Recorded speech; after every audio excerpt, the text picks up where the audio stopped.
Hello, welcome to the channel Why Stories. Enjoy watching. Every time when Ana Collado went to work, she literally pleaded with herself to be patient, not understanding how long this nightmare could last. She was happy to work as a nurse in one of the surgical departments of the city hospital until recently. She knew what she wanted to be when she grew up since she was a child. After graduating from medical school, she immediately plunged into her new profession. She worked day and night, accepting all schedules and shifts. She did it not because of money, even though she really needed the money. She did it for the pleasure of doing what she loved. Patients of the department always went straight to her for an injection or an IV, saying that she did the procedures like a magician.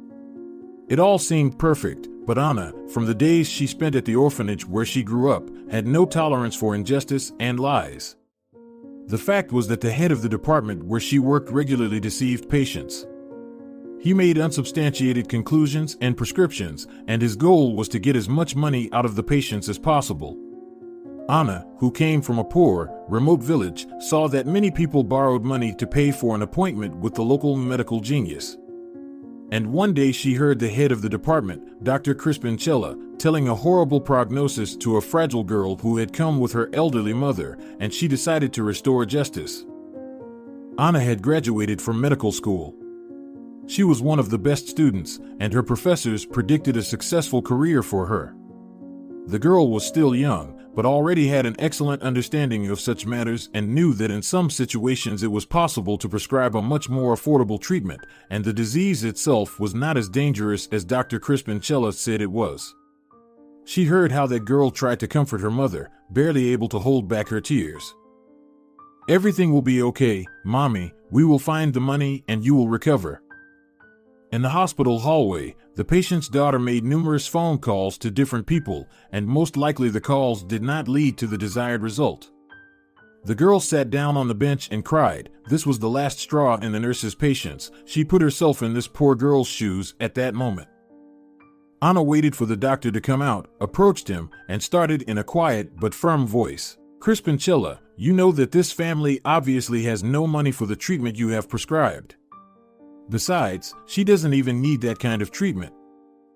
For a moment he was confused by this insolence, but then he literally hissed back, "Nurse Collado, what the hell are you doing? Who do you think you are?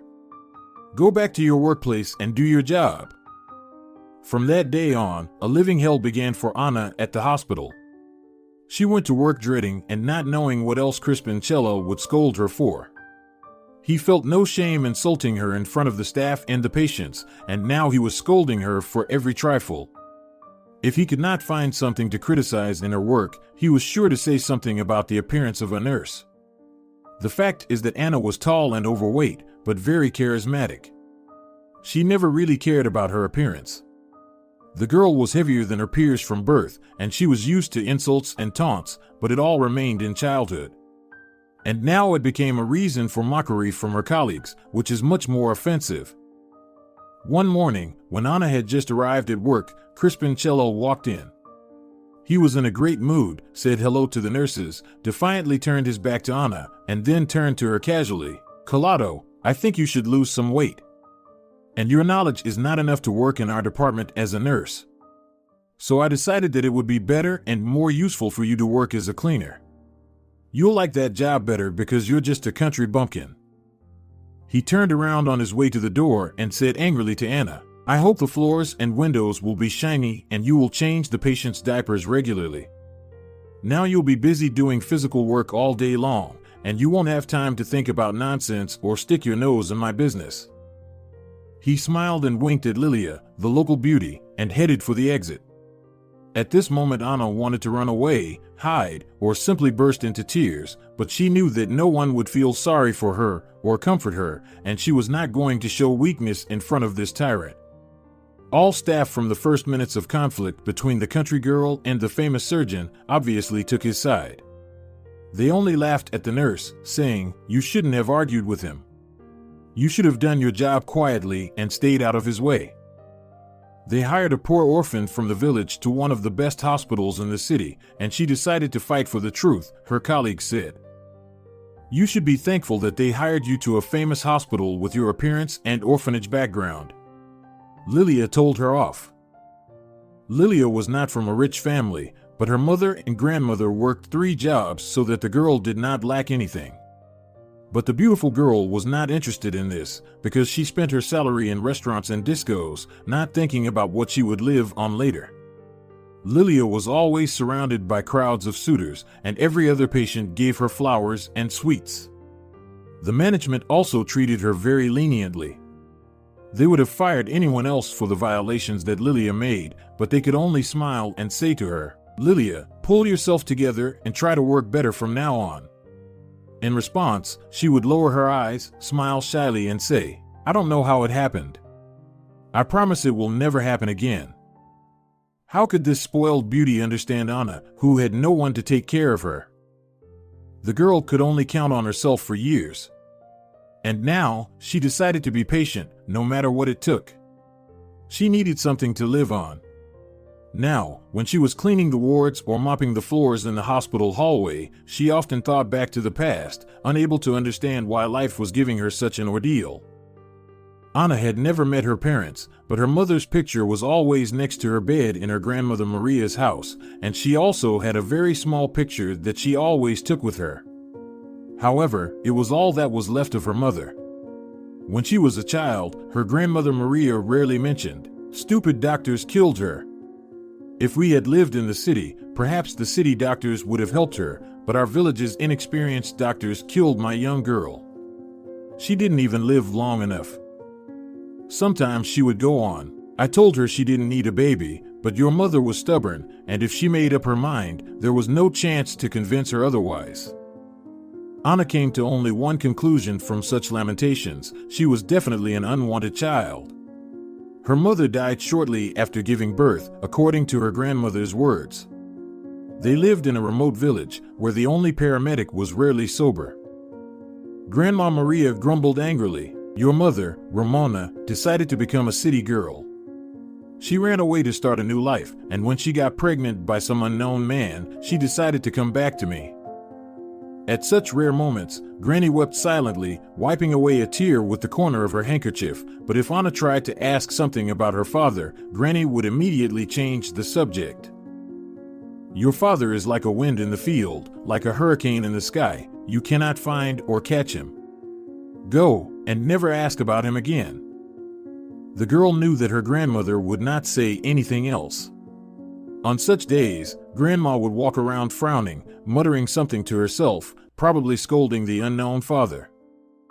Grandma Maria was strict but fair. Ana knew that she loved her dearly and felt compassion for her, but she tried not to show it.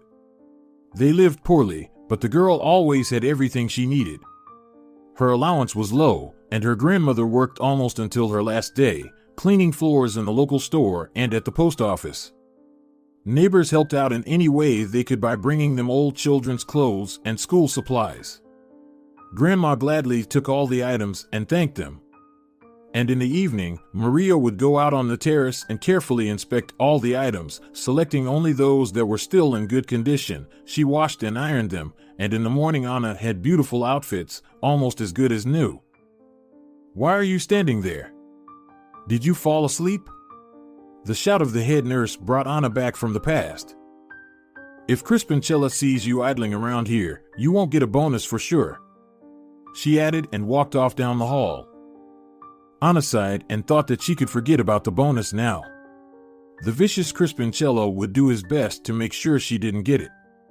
She sighed, changed the water in the bucket, and went to clean the hallway. Ana mopped the floors at the hospital, but mentally she was far away from that day again. She was in the past, filled with sad memories of changes and betrayal. She often remembered one of the worst days of her life, the day her grandmother died. She came home from school and immediately sensed something was wrong.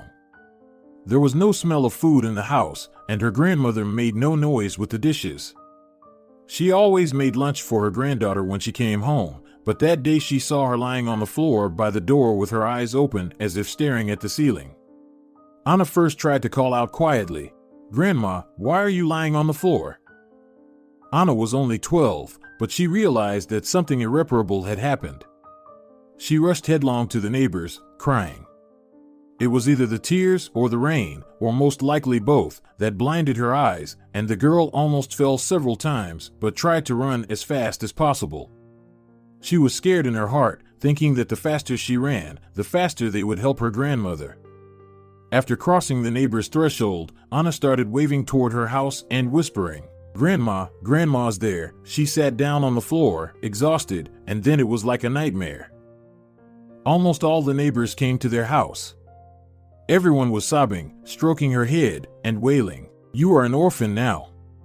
How will you survive? 'Cause no one needs you now." She spent that night at her neighbor's house. And they whispered and talked for a long time. The women cried, and the men went outside to smoke every now and then. Immediately after her grandmother's funeral, Ana went to an orphanage in the nearest city. Ana wasn't very sociable before, and now she has become completely introverted and didn't talk to anyone. Most of the time she was sitting in a corner with a book or at the door of a medical office. Ana would spend hours studying posters and pamphlets on medical topics. A young doctor who worked at the orphanage noticed the plump, quiet girl. One day she approached the girl, who was studying the medical poster again, and asked, "Are you interested? Would you like to see what's in the office?" Ana nodded quickly without hesitation, as if afraid that Angeles Carrasco would change her mind. Holding her breath, the girl stared at the medical tools. And from that day on she became a frequent visitor at the Temple of Medicine. She felt that the lives of all the residents of the orphanage depended on Angeles. She even thought that if this woman had been near her grandmother and mother at the right moment, they would definitely have been alive, because anyone who came to this office with any kind of pain always came out with a smile on their face. The pain was always left behind that door, and that was probably one of those moments when she decided to become a medical professional and help people. She wanted to become like a fairy, like a magician, able to cure any disease. Ana diligently prepared for medical school, and when the time came she easily enrolled at the medical school. Angeles was always there to help and support her. By this time Ana had drastically changed from a chubby little girl to a tall beauty with long hair. She was very different from her peers, who only talked about boys and diets. Ana was not interested in that at all, so the orphanage beauties were surprised when a handsome young guy was waiting for this fat, ugly girl, as they used to call her since childhood, at the gate of the orphanage. It became clear why the girl's eyes had recently begun to radiate some magical sparkle. She looked prettier, and despite her weight, she looked so airy and floating. It turned out that the girl had fallen in love, and the feelings were mutual. They met by chance. Ana liked to take walks in the park near the lake, which was quite close to the orphanage. When the weather was good, she would sit on the shore, losing track of time. When the weather was bad, she would just wander through the alleys, dreaming about the future or remembering the past. Once, on one of those days, she was almost run over by a guy on a bicycle, either because she was clumsy or because he failed to control his bicycle while turning. They both apologized awkwardly at first, then laughed, and the young man offered, "As a gentleman, I am obliged to apologize. The weather is so cold, so I invite you to have a cup of hot coffee and try a delicious dessert. There's a cafe not far from here. They offer wonderful desserts." Obviously, she said yes. They sipped incredibly good coffee, as she thought at the time, and talked about books. Then, they wandered around for a long time, talking about everything. They did not want to leave and agreed to meet there the next day. Then every day Bernardo, that was the young man's name, would stand at the door of the orphanage waiting for his beautiful girlfriend. The roommates whispered in bewilderment, what could this handsome city boy find in a simple country girl? But each time they met, it was as if the couple did not notice anyone or anything around them. They enjoyed every day, every moment they spent together. After the orphanage, Ana easily enrolled in medical school. Bernardo was the first and perhaps the only one who congratulated her that day. He greeted her with a huge bouquet, kissed her, and said, "I did not doubt that you would pass the exams with honors." He always supported Ana in everything and became the closest and dearest person to her during this time. She was so happy, and it seemed to her that everything between them was perfect, so she never wondered why Bernardo did not introduce her to his parents. The lovebirds had already dreamed that Bernardo would return from the army and they would get married. When Ana saw her beloved off to the army, she cried and whispered, "It's okay, I will wait for you, and the separation will only make our love stronger. Right, my love?" Bernardo wiped the tears from her cheeks and whispered in her ear with a smile, "Sure, my dear. Time will fly by unnoticed, and we will be together again." When Bernardo left for the army, the only salvation for the girl was his letters. She waited for every letter from her beloved. In the beginning, they were frequent, and there were many tender words, but with each month, the letters began to come less and less often, and became cold, not romantic, but rather friendly. Ana didn't think about it. She was counting the days until Bernardo's return, but it happened not in the way she had imagined. One day, as Ana was returning from the university campus to the dormitory where she lived, a watchman called out to her, "That soldier came here. He left a letter, but he didn't wait for you. Here, he asked me to give it to you." The girl immediately recognized the handwriting of her beloved. She had kept all his letters in a box, along with the white shoes she had bought for her wedding. She often imagined herself dancing with Bernardo in those shoes. Ana looked again at the envelope. There was not a single stamp on it. The letter was definitely delivered by Bernardo, not by the mailman. She smiled happily because that meant that Bernie had arrived. She thought for a moment that her lover was in a hurry and wanted to surprise her. She was sure that the envelope indicated the place and time of their long-awaited meeting. Ana ran to her room, forgetting to thank the watchman for the letter, and plunged onto the bed to open the envelope. The first lines of the envelope seemed somewhat indifferent and cold to her. "Hello, Ana. I'm sorry, but it's easier for me to write than to say it in person. Yes, I am a coward." The girl kept rereading the first lines and could not believe that it was written by her beloved Bernie. There was none of the usual tender words. Something inside stretched treacherously, like a guitar string, and Ana became afraid. What if this string will break now, and she will die? She pulled herself together and decided to finish reading it. She was reading Bernardo's confession, as if in a nightmare, and the worst nightmare of her life. Bernardo wrote that his parents wouldn't let them be together anyway, that they had made their decision long ago, and he would marry his former classmate. The girl's father is his father's business partner, and Bernardo's mother is allegedly very ill, and her heart couldn't take it if he went against their will. "It's better for both of us. I'm sorry, you will definitely be happy." These were the last words of her beloved. After reading the letter to the end, Ana sat for a long time, staring out the dark window. It rained heavily that night as if to mourn her love. If someone had looked at the girl at that moment, they might have mistaken her for a stone statue. She seemed a gray, lifeless creature in the darkness of the room. That night, it was as if the girl's life was divided into before and after. She experienced similar feelings on the day of her grandmother's funeral, only then it was death and it was difficult to blame someone, and now, in her adult life, the betrayal of a loved one was a border between the past and the future. For a while, Ana lived without understanding what was going on. She went to classes just out of habit, came back, went to bed, got up again, and went to study. The good thing was that those were the last days at the medical school. There were still some organizational matters, to return the books to the library and get ready to leave the dormitory room. When everything was done, Ana decided to run away from the past, erase her memories, and start a new life. As the best student, she was offered a job at the local hospital, but she decided to go as far away as possible to the big city and disappear in that city forever. Years later, Ana often recalled tearing into little shreds the letters from the army that were so dear to her heart, and the tears wouldn't stop flowing down her cheeks. The girl well remembered leaving the dormitory. She worked very hard to buy those white shoes for the wedding, but she put them on the table that day and put a note beside them, "May these shoes bring good luck to the new student." She thought she was getting rid of everything that bound her to the past and headed off to meet the unknown future. On the train, Ana looked at the scenery flashing outside the window and was sure that she would never be able to love or be loved again. And when she found herself at the big, beautiful train station of a huge metropolis, Ana was confused for the first moment, because it was a completely different world. The city reminded her of an anthill. Everyone was in a hurry, no one said hello to anyone, and people were completely unlike the inhabitants of her village, who knew each other by name.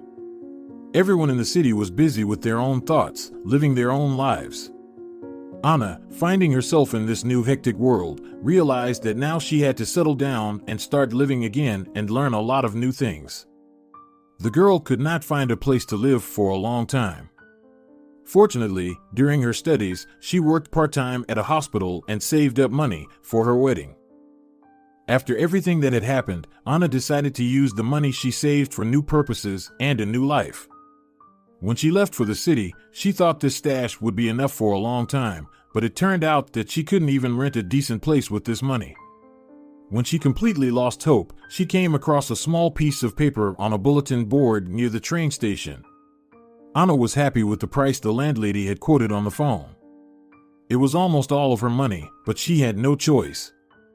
She found the address on a map of the city. It was very far from the train station, almost on the outskirts. A small room in an old two-bedroom apartment on the first floor. All the furniture was a nightstand, a bed, and a small table. There wasn't even a wardrobe, and there was no place for it. There were a few coat hooks nailed behind the door. The room looked very poor, but clean. There were pretty geraniums on the little windowsill and old, but clean white curtains. The landlady was a skinny old lady with kind eyes. Alfonsina Toribio immediately said, as if apologizing, "I'm sorry, sweetie. This is my late son's room. He drank a lot, so he sold all the furniture to find money for alcohol." It turned out that her son had died 3 years ago, and she didn't want to let anyone in that room, but she needed the money. She had been retired for a long time, so she was short of money. Suddenly, before Ana even had time to turn around, Alfonsina had already brought an old mirror from her room. "How can a beauty like you live without a mirror? And I have no reason to look in it at my old age," she added sadly. That same evening, Alfonsina took Ana into the kitchen and told her not to hesitate to use everything she saw.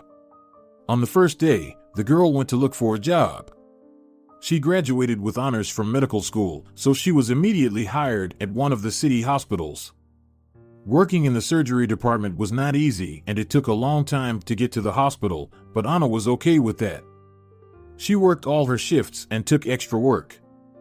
The hard work and the way to the hospital and back took a lot of energy and time, leaving no room for thoughts of the past, despite the harsh schedule. Sometimes Ana liked to walk a couple of stops on foot. One day in the street darkness, she heard a soft cry or squeak. When she turned toward the sound of crying, she saw a small shaggy lump with shiny eyes. It was a very weak-looking puppy. Ana picked it up, not afraid to get dirty, and said, cuddling it, "Poor thing. Where did you come from? All right, don't flinch. Let's go. I will wash you, feed you, and then we will get to know each other." When Ana came with her new tenant, the landlady was overjoyed. "I'll feel so much happier while Ana is away at work," Alfonsina said as she took the puppy in her arms. When they washed the puppy, he turned out to be a real miracle, all black, only one ear and back leg were white. So they nicknamed him Bligro, from black and white. Most of the time they called him just Bleg. So now Ana was happily rushing home every day, where she was greeted by her faithful friend with a wagging tail. Alfonsina was happy to tell about his adventures of the day. It seemed that everything was fine. Ana no longer remembered the past and got used to the new life, but the conflict with the surgeon did not let her relax. She felt bitter to tears. She graduated from medical school with honors, and now she had to clean the floors in the hospital and listen to the reproaches of the angry Crispinchella. There was no choice because she needed money to live on, so Ana anxiously went to the hospital every day. Despite this, she tried to perform her duties perfectly, washing, cleaning, and scrubbing. The patients loved her very much, only now they felt sorry for her and told her, "How could this happen, Ana? We miss your golden hand so much. No one can do the injection better than you."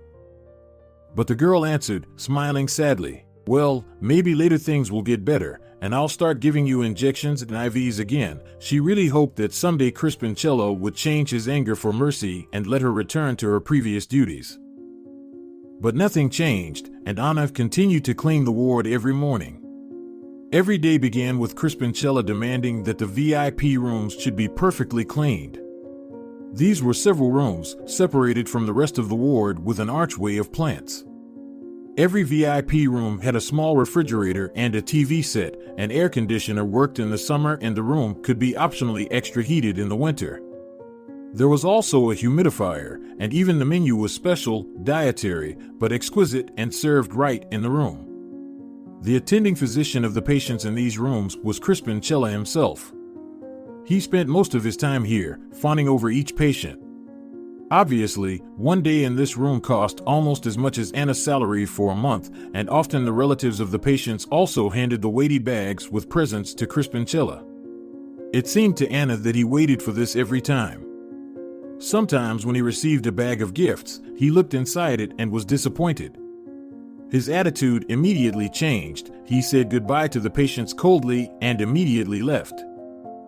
Once she noticed a discharged patient after appendicitis surgery putting money in the surgeon's pocket, she quickly looked away and waited until they left before she went to clean up the room for the new patient. Immersed in her thoughts, Ana then changed the bed linens and wiped the dust off the furniture and window sills. And when she went to the little white nightstand, she saw a phone. It was very beautiful and obviously very expensive. The girl had only seen one of these on advertising posters or on the pages of magazines before. Her little old phone seemed like a toy from the last century. The phone she found had no single button, and the screen looked like a mirror. It was the first time Ana had held such an expensive device. She stared at this miracle of technology for a while, then gently touched the screen with her finger. The phone was not locked, and a beautiful picture popped up right away. Ana even flinched. She didn't know it was so easy to turn on a modern telephone. Confused, she did not know what to do next. Her first thought was to take it to Crispinchella, but she immediately changed her mind. Seeing him one more time today was too much for her. Every conversation with this tyrant had ended in scandal and groundless reproaches against her. La muchacha decidió no hacer que sus truenos y relámpagos sobre sí misma, sino esperar un poco. I will wait for a while. Maybe the owner of the phone will come back for it, Ana thought, and put the phone in her robe pocket. The girl hoped that someone would come for the phone, but the owner never showed up. In the evening, she went to the back room, locked the door, and began to examine the fancy technology. She decided to find contacts of relatives, mother, father, or anyone else. Ana didn't know if the patient had relatives, but wanted to find the number and inform them that she found the phone. The girl pressed the screen for a long time, which went off and on again and again. Suddenly old pictures began to pop up. Ana had no intention of prying into someone else's life and was about to turn the phone off, but there was a picture of her mother on the screen. She was smiling, just like in the picture above Ana's bed in Grandma's house, only her mother looked happy in the picture on the phone. Some man was hugging her, and they were definitely in love. Ana couldn't understand how an old picture of her mother had ended up in the patient's phone, and what they could possibly have in common after what had happened. She began to try even harder to find the relatives' contacts. When she saw the entry father in the phone book, she immediately dialed the number. She didn't know how to make a call from this phone, so she decided to call from her phone. A low, soft voice answered, and Ana began to talk timidly. "Excuse me, this is the nurse. Tartamudeando, Corriggio, the hospital cleaner. A patient forgot his phone, and your number is listed as father. That's why I decided to call you." The man listened to her, thanked and said he would try to come as soon as possible. Half an hour later, a tall, gray-haired man found Ana. The same patient who had forgotten his phone walked into the hospital ward with him. The men began to thank the girl and offered her money, but Ana flatly refused. When the guy tried to put bills in her pocket, just the way he gave money to the surgeon, Ana answered quietly, but sharply, "I won't take the money," and she added after a moment's silence, "But I would appreciate it if you could tell me why there is a picture of my mother in your phone." Seeing the surprise on the men's faces, Ana blushed and felt ashamed. She confessed that she was looking through what was in the phone, and as if trying to justify herself, she added, "I had to find some relatives to return this expensive toy." The young man's father was the first one to start the conversation. His name was Sergio Mossip, and his son was Tobias. The man said to Anna, smiling, "Sweet young lady, take a closer look. I have changed, but you can still recognize me in the photo." He held out his son's cell phone, and Anna realized that it was him in the picture, only very young, without the gray hair on his temples. "Yes, I was slimmer then, and my hair was thicker. Time doesn't make anyone prettier. And my beloved wife, Rosalia, is next to me in the picture. We lived happily together for a long time, and we are still together, waiting for grandchildren from this reveler." He playfully patted his son and added, "Here is the result of our love, our only son Tobias." He smiled and nodded toward his son. Anna did not understand anything. She thought it was a dream. She could not be mistaken. It was her mother. "That's my mother," the girl said timidly, "but she died long ago. I am sure of it. She died as soon as I was born, and I only know her from pictures. Let me prove it to you." The girl left and returned in a few minutes with a small faded picture. She handed it to the man. "Look, that's my mother, Ramona. I would be happy if she were alive, but she died years ago." Sergio took the picture from her hands and looked at it silently for a while. "Let me disprove the claim of death. This beautiful lady is alive and well, and you can see it for yourself." He offered to go with them to see the woman from the picture in person. They agreed that the very next day he would pick Anna up after work and she would visit them to meet the heroine of the picture in person. Anna was very nervous and did not understand why, but she could not refuse the meeting. She knew she would never get her mother back. But she hoped that by meeting her copy she would find the family she had lacked all these years. She prepared for this meeting very carefully. The landlady, upon learning of what had happened, helped her to choose the right outfit and even solemnly gave her a small butterfly-shaped brooch. "My beloved husband gave it to me, and it has always brought me good luck. Good luck to you, my dear girl." Alfonsina said, wiping away a tear, crossed herself, and went to her room. Anna chose a blouse and skirt very similar to the ones her mother wore in the picture. She always wanted to look like her. And looking at herself in the mirror that evening, it seemed to Anna that she was a reflection of her mother's picture. The girl really did look a lot like her mother. She worked all day long, thinking only of the coming meeting, and waited impatiently for the evening. At the appointed time, Sergio was already waiting for her at the entrance. "Good evening, Anna," he began, and when he saw her shyness, he smiled and continued, "Why are you so nervous? Everything is fine. And perhaps soon we will uncover some secret." Anna noticed that his voice was a little shaky. It was obvious that Sergio was nervous, too, but he tried to hide it. On the way they barely spoke, both of them were deep in their own thoughts. The house they arrived at surprised Anna with its size. A 3-story house with huge windows on the first floor could accommodate a lot of people. Anna couldn't believe that only 3 people lived in such a mansion. At first glance, she thought this house looked like 4 or even 5 of Grandmother Maria's houses. There was a beautiful lawn around the house, and the many flower beds showed that the owners really loved flowers. At this moment, Anna felt sorry that it was out of season and there would be no opportunity to enjoy the blossoms and fragrance of this beauty. The girl timidly got out of the car and was afraid to take a step on the neatly paved paths. She tried to see everything as best she could, but she was shy. But she saw that everything was in the right place and fitted in well with the overall view. "Why are you so bewildered? Don't be afraid, nobody bites here," Sergio said, taking Anna by the hand and heading toward the house. As they crossed the threshold, a woman who resembled Anna's mother like 2 drops of water, only slightly older, came out into the hall. She held out her hand to the girl and introduced herself. "Good afternoon, my name is Rosalia Mossip. My husband told me everything yesterday. Come in, don't be shy." The interior of the house was very beautiful, expensive, and perfect. Anna noticed that everything was somehow very cozy. The beautiful oak furniture in the living room matched perfectly with the antique restored sideboard. On the wall above the sofa was a gallery of portraits of different times, and in the kitchen, a beautiful painting. Noticing the girl's interest in the paintings, Sergio hugged his wife and said, "These are all my Rosalia's works. She finds joy in it and shares it with us."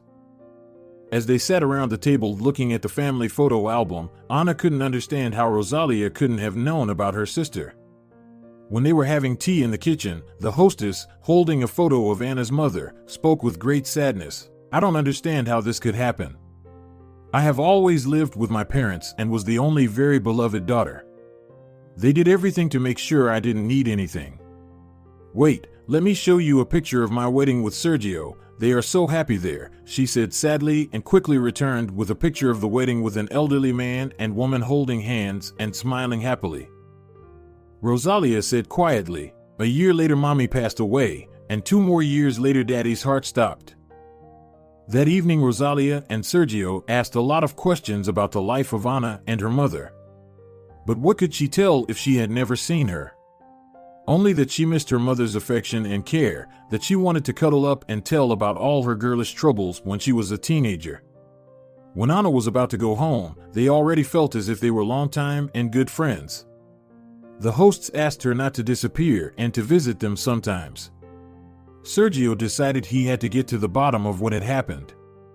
The very next morning he arrived at the office. He was the owner of a big construction company and asked the head of security to find out all the details about the birth of the twins Rosalia and Ramona. A couple of days later, everything was revealed. Many years ago, their biological parents had abandoned the girls in the hospital. Shortly after they were born, their mother signed a statement, disappeared, and no one ever saw her again. The girls were taken to an orphanage, and soon the beautiful and perfectly healthy infants were adopted. But it so happened that they were adopted by different families. At first, Anna's mother was adopted by grandmother Maria, who was then still a young and full of energy woman, but very lonely. A few years before that she had lost her husband. He died rapidly of a serious illness. She also had a son, but he died in a car accident. So she was left alone, and her neighbor suggested her, "Maria, go to the nearby town. There's an orphanage there. Think about it, maybe you'll want to adopt a child. It's hard to live without taking care of your loved ones." She hesitated, postponing the trip several times, but made up her mind, and when she arrived, she immediately fell in love with the little girl with brown eyes. She knew for sure she was going to adopt that girl. But when it turned out that she had a sister, things got complicated.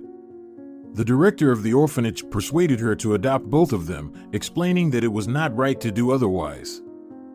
"You can't separate sisters," everyone kept saying, even the nannies.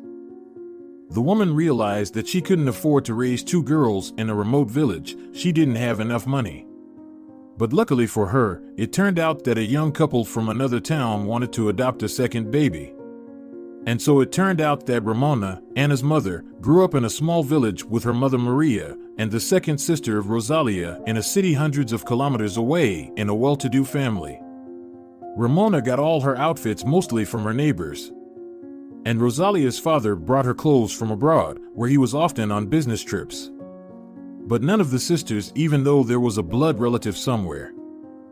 As soon as Rosalia learned all the details about her sister, she asked Ana to go with her to the cemetery.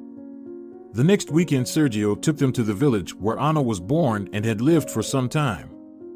At the cemetery, they did not immediately find Ramona's grave. But when they found it, they cried in silence for a long time, and then Rosalia said quietly, "I am sorry, little sister, that I didn't find you sooner. I didn't know." She turned to her husband and added, "Sergio, we need to place here a monument, and I will plant beautiful flowers here." Soon the grave became modest but tidy, and there were always many beautiful flowers. From the day everyone learned the sister's secret, Ana was treated by the family as a family member. The Mossip family tried to help and support her in every way. They insisted that Ana should not return to the remote village, but stay in the city. Her aunt, who was now the girl's real family, took care of her in every way. She helped her rent a small but clean and comfortable apartment in a good neighborhood. The landlady, Rosalia's friend, moved to another region for work for a whole year and gladly allowed her to live in her apartment. She had only to pay the utility bills and take care of the houseplants.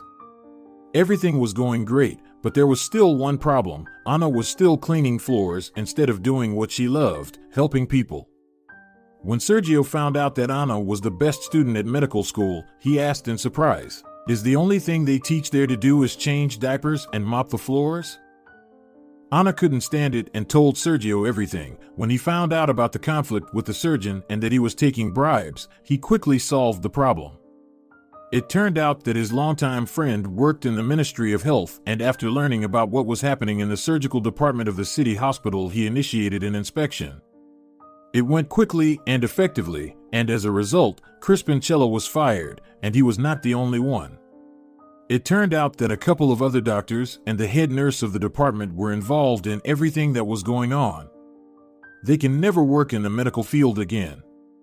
And the new head of the department reviewed the files of the staff and was shocked that such a competent professional was cleaning the windows and floors. He immediately appointed Ana to the position of head nurse. When he announced this news to the entire ward staff, there was a pause for a moment. Lilia glanced angrily at Ana. She wanted to get this position herself. The status and good salary had always attracted the girl. But Lilia didn't have the necessary skills and experience. After a minute, there was timid applause. Since that day, the attitude toward Ana in the surgical department had changed greatly, as had the girl's mood. Now she was happily rushing to work in the morning, and even the guard at the entrance accepted the fact that she was the first to arrive and the last to leave. She was ready to spend 24 hours a day at the hospital for the sake of the work she loved. The patients were very happy for Ana. But their only regret was that now she rarely gave injections and IVs. And if someone needed surgery, patients begged the doctor to let her assist the doctor. This often happened because the new head doctor predicted a great future for the girl. Ana realized this, too. She became really irreplaceable in the surgical department. She had time to perform the duties of a head nurse and to help the junior medical staff. One day the nurse on duty was late in the morning, so Ana went to patients herself. There was a new patient in the post-surgical room. An emergency surgery had been performed during the night on a man in his 50s. Blood samples had to be taken, and Ana did everything perfectly, as always. It turned out that the patient needed donor blood, and it was urgent. His blood type was very rare, and his Rh factor was negative. The department was out of the necessary blood. Ana carefully examined the patient's medical records and was surprised to find that she had exactly the same blood type and the same Rh factor. Ana was well aware that such coincidences are rare and clearly indicate kinship, but the girl thought about the patient's life first. She immediately went to the chief physician. "Antonio Pena, patient Suarez in room 26 needs blood. The transfusion station won't bring it until the afternoon, and I have exactly the same blood type. I'm ready to donate." The head doctor looked at the girl in surprise, but he trusted her. The young nurse always made the right decisions. Nodding in agreement, he immersed himself again in the review of the patient's medical records. The blood transfusion was not easy for Ana. Perhaps it was because of her nervousness and anxiety. The girl almost fainted, and her colleagues could hardly bring her back to her senses. But all in all, everything went well, and after a few days, the patient felt much better. One morning, Antonio Pena, standing at this patient's bedside, said, "Everything went very well. We have to thank our head nurse, Ana. Although I advise you to think about it, such a coincidence of a rare blood type usually indicates relative genes. I advise you to do a DNA test." The head doctor winked at the patient and left the room, leaving him thoughtful. Cesario Suarez, who underwent surgery a few days ago, was very puzzled, but without waiting to be discharged, he decided to do a DNA test. He had rehearsed the conversation with his savior several times, but didn't know how best to begin it. But he finally made up his mind. As soon as the girl entered the room, she heard the voice of a patient who had been silent for so long she wanted to talk to him, but the man was ahead of her. "Thank you very much," the patient began timidly. "If it were not for you, I do not know if I would be alive." The doctor said that a blood match indicates the possibility of kinship. "Where are you from? Who are your parents?" At that moment, something tightened in Anna's soul. She was afraid to think that it was her father, but deep in her heart, she believed in a miracle. When the nurse began to tell the story of her life, where she lived and with whom, about her mother, everything she knew from Maria's stories, she saw in Cesario's eyes that a miracle was possible. She realized that she had finally found her father. But they decided to make it official. After taking the DNA test, they eagerly awaited the result, and when they finally got it, they embraced, sat in silence, and cried for a long time. Her father told Ana how he and Ramona met, how much they loved each other, and that they were going to get married. But he and her mother were young and foolish. They broke up over some nonsense, saying a lot of silly things to each other. And he had no idea she was pregnant. He joined the army right away, and after that, he stayed in the city. He tried to find her a couple of times. Ramona hid the fact that she was from a remote village, pretending to be from the city, and he sincerely believed that she lived in the same city. He looked for her in the neighborhood where they lived, but no one knew where the girl had gone.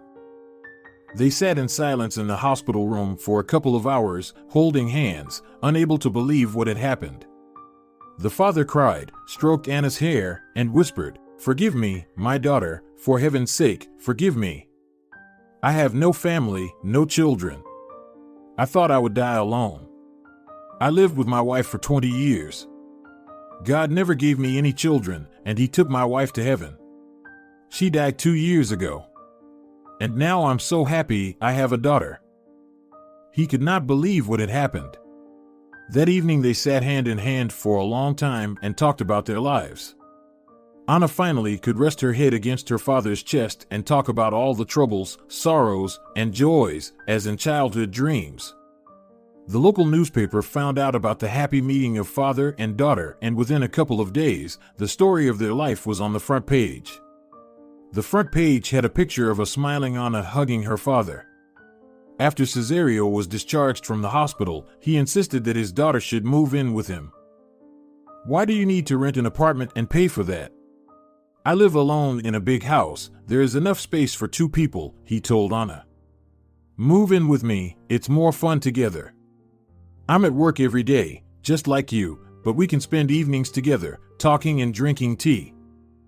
Ana felt a little uncomfortable. She didn't want to disturb him, but her father insisted. She and Bligro moved into her father's house and was happy to learn new things about his life and to tell him about herself. Her father really had a very big house almost in the center of the city, a big hallway, a kitchen, a dining room with a huge round table, and 3 bedrooms. When Ana first walked into the house and looked around, her father said sadly, "We inherited this house from my wife's grandmother. Actually, we could have sold it and bought something smaller, but my wife and I hoped that we would have a large family, no less than 5 children and many grandchildren. We even kept a big dining room table." He stopped talking abruptly and never mentioned it again. Ana realized that for him it was like an open wound. The girl settled in one of the rooms. The room was very comfortable and bright. A large window looked out on the sunny side and the park, so the room never looked cloudy. All the furniture was in the same light tone, making the room even more sunny. A beautiful carved bed, a nightstand, a neat table with a mirror and an ottoman, and a closet with a gilded line. Everything was so light and airy. It was as if the room had been deliberately prepared for a girl, a daughter. Ana was too shy to ask her father for whom this room was intended, but the aura in the room was very good and Ana liked the place immediately. After moving in, her father suggested inviting her aunt's family. He already knew about the relatives from his daughter's stories and wanted to meet them. After all, he and Ana were lonely people who had miraculously found each other, and he was happy to meet his new relatives. On Sunday, they set the table together and had a nice family dinner with Rosalia and Sergio, who arrived with a big cake. Tobias stopped by for a few minutes to meet Anna's father and ran off with apologies, whispering one last word to his cousin. "I'll introduce you to her, I promise, but for now, I'm sorry." Ana felt that she was the happiest person in the world. She is not alone anymore. She has an aunt, a cousin, and a father. Now her biggest dream was to become a doctor, but she already had a job she loved. She often called her relatives, and they visited each other on weekends. And she and her cousin became best friends and saw each other almost every day. She worked near his office, and he could show up at lunchtime or after work to invite her to a nearby pastry shop for coffee and a favorite dessert. Ana was not surprised when her cousin invited her to the cafe again and promised to be there in half an hour. She tried to finish her work quickly, and when she walked into the cafe, she was surprised. Her cousin was not alone. There was a spectacular long-haired blonde and a young man sitting next to him. Ana had goosebumps running down her spine when she looked at this handsome guy. The brother stood up. "Meet my found cousin Ana, now my one and only beloved cousin." He took Ana by the hand and walked her toward the girl at the table and continued in the same tone. "And this is the love of my life, Catalina. I hope she will be my wife soon." He winked, nodded toward the handsome man at the table, and said, "And this is my faithful and devoted friend Maximo. He is single and has no children, please note." Ana blushed like a tomato. She couldn't get used to Tobias' jokes, was afraid to look up at Maximo, and just held out her hand silently. The black eyes under a fan of long lashes looked as if drawn by a good artist, and the curly short hair added even more charm. When Maximo smiled and said he was very pleased to meet her, Ana realized she had fallen in love. At first, she felt uncomfortable in this company. It was obvious that they had known each other for a long time and they had much in common and had a lot to remember, but after half an hour she completely forgot that she hardly knew the guys. Communication was easy and relaxed. The guys were always joking, and she and Catalina just laughed gleefully, asking them to stop. When it was time to say goodbye, Maximo asked to walk Ana home, and naturally, she couldn't resist. They decided to walk, leaving Maximo's car outside the hospital. They walked for a long time through the beautifully lit streets. Maximo turned out to be a very kind and simple guy. He worked for Sergio Massip's construction company. He and Ana had much in common. They read the same books, watched the same movies, and even liked the same weather, the time of year, and cartoons.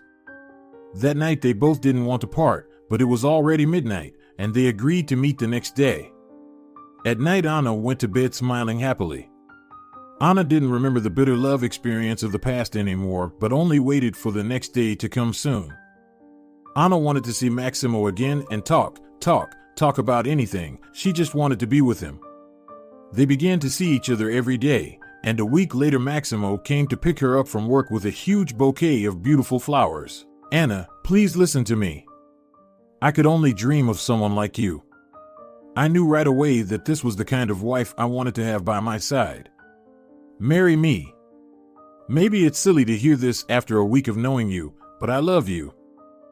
The girl was shocked, because they had known each other only a few days, and she did not even think about what would happen next, but suddenly she realized that she was afraid of losing him and decided come what may.